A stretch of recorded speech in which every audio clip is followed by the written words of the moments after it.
नमस्कार, मैं Deepa Bhushan RJS TJ APS KBS के अमृत गाथा के 20वें इस अंक में आप सभी का हार्दिक स्वागत अभिनंदन करती हूँ।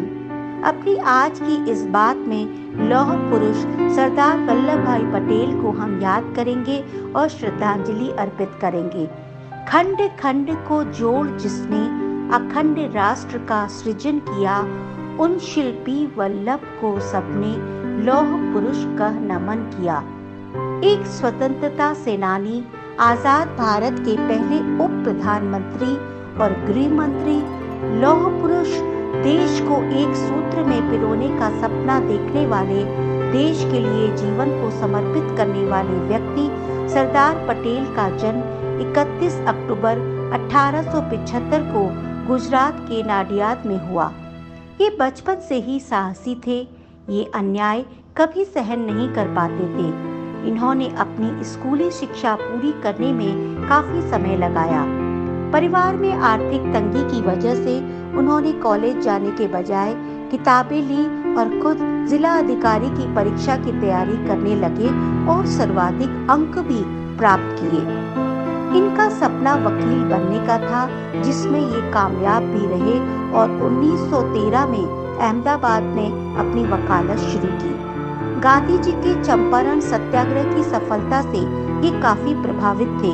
इस सत्याग्रह में सरदार पटेल स्वेच्छा से गांधी जी के साथ आए और संघर्ष का नेतृत्व किया। बारदोली सत्याग्रह के उपरांत ही उनको सरदार नाम की उपाधि मिली। सरदार पटेल बचपन से ही बड़े साहसी और हिम्मती थे। इनमें जो देश के लिए कुछ करने का जज्बा था, वो अद्भुत ही था। सरदार पटेल भारत के राजनीतिक एकीकरण के पिता रूपी नायक का नाम था। गृह मंत्री के रूप में उनकी पहली प्राथमिकता देसी रियासतों को भारत में मिलाना था।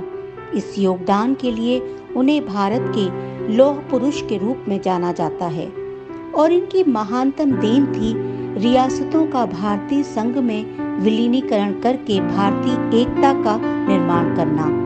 इस तरह का इतनी बड़ी संख्या में एकीकरण करने का साहस इनके ही बस की बात थी। सरदार पटेल के लिए पहले कर्तव्य धर्म का पालन, फिर जीवन धर्म। और एक ऐसा ही किस्सा याद आ रहा है जिसके बारे में सुनते हुए भी लोग भावुक हो उठते हैं। सरदार पटेल ने बैरिस्टर बनने के बाद वकालत शुरू की।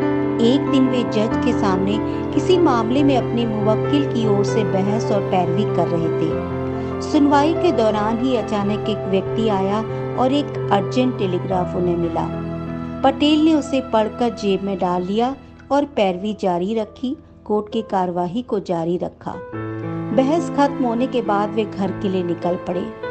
बाद में पता चला कि टेलीग्राफ में उनकी पत्नी के निधन की सूचना थी, जो कि बहुत समय से बीमार थी। किंतु सरदार ने अपने जीवन धर्म से पहले अपने कार्य धर्म का पालन किया।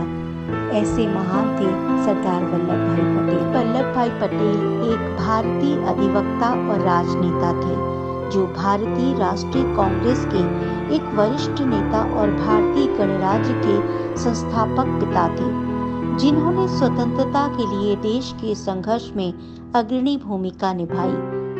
इन्होंने अपनी अंतिम सांस 15 दिसंबर 1950 को मुंबई में ली। किसान परिवार में जन्मे पटेल अपनी कूटनीतिक क्षमताओं के लिए भी याद किए जाते हैं। आजाद भारत को एकजुट करने का श्रेय पटेल की सियासी और कूटनीतिक क्षमता को भी दिया जाता है।